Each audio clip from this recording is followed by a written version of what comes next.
இன்னைக்கு சூப்பரான soya chunks potato gravy எப்படி செய்யறதுன்னு பார்க்கலாம். ஃபர்ஸ்ட் கொஞ்சம் தண்ணி சூடு பண்ண வச்சிருக்கேன். அது கொதிச்சதும் இதில் 1 கப் சோயா சங்க்ஸ் போட்டு ஆஃப் பண்ணிட்டு ஒரு 5 நிமிஷம் அப்படியே ஊற வச்சிருங்க. இப்போ ஒரு குக்கரில் கொஞ்சமாக எண்ணெய் ஆட் பண்ணியிருக்கேன். எண்ணெய் சூடானதும் இதில் 3 ஏலக்காய், 3 கிராம்பு, ஒரு சின்ன பீஸ் பட்டை, 1/4 டீஸ்பூன் சோம்பு ஆட் பண்ணி லைட்டாக கொஞ்சம் வதக்கிக்கோங்க. இப்போ இதில் மீடியம் சைஸில் கட் பண்ண ஒரு பெரிய வெங்காயம், 1/4 கப் சின்ன வெங்காயம், ஒரு பெரிய சைஸ் உருளைக்கிழங்கு, 2 பச்சை மிளகாய் சேர்த்து ஒரு 2 நிமிஷம் வதக்கிக்கோங்க. இப்போ இதில் 1 டீஸ்பூன் இஞ்சி பூண்டு பேஸ்ட் ஆட் பண்ணி மறுபடியும் ஒரு 2 நிமிஷம் வதக்கலாம். நம்ம சேனலில் இதுக்கு முன்னாடி நிறைய கிரேவி குழம்பு ரெசிபிஸ் எல்லாம் பண்ணியிருக்கேன். நீங்கள் என்ன அந்த வீடியோஸ் எல்லாம் பார்க்கலன்னா அதோட லிங்க் கீழே டிஸ்கிரிப்ஷனில் இருக்குது. மறக்காமல் அந்த ரெசிபிஸும் போய் பாருங்கள். நம்ம ஃபர்ஸ்ட் வேக வச்ச சோயா சங்க்ஸ் நல்ல தண்ணியெல்லாம் பிழிஞ்சு இதில் ஆட் பண்ணியிருக்கேன்.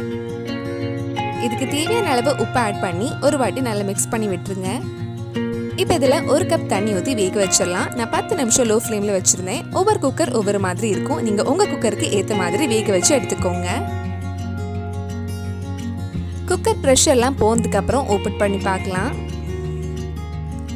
உருளைக்கிழங்கு வெங்காயம் எல்லாம் நல்லா வெந்திருக்கு. இது வேகிற டைம்ல நீங்க கொஞ்சம் தேங்காய் பால் ரெடி பண்ணி வச்சுக்கோங்க. இப்போ ஒரு பவுல்ல 1 கப் 2வது தேங்காய் பால் எடுத்திருக்கேன். இதுல 1/4 டீஸ்பூன் மஞ்சள் பொடி, 1 டீஸ்பூன் மிளகாய் பொடி, 1/2 டீஸ்பூன் மல்லி பொடி, 3/4 டீஸ்பூன் சிக்கன் மசால் பொடி ஆட் பண்ணியிருக்கேன்.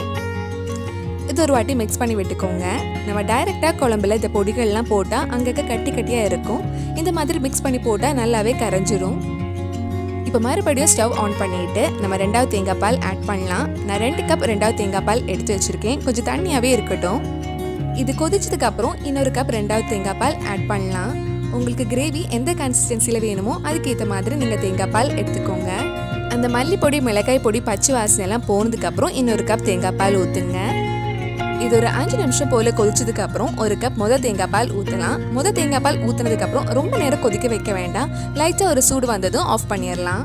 கடைசியா இதில் 1/4 டீஸ்பூன் கரம் மசாலா, கொஞ்சம் மல்லி இலையும் ஆட் பண்ணி மிக்ஸ் பண்ணதுக்கு அப்புறம் ஆஃப் பண்ணிருங்க.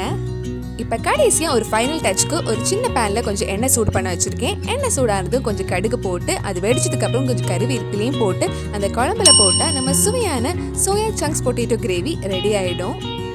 நம்ம சுவையான கிரேவி ரெடி ஆயிடுச்சு. இது சப்பாத்தி சாதம் கூட சாப்பிட ரொம்ப நல்லா இருக்கும். கண்டிப்பா நீங்களும் இந்த ரெசிபி உங்க வீட்டில் செஞ்சு பாருங்க.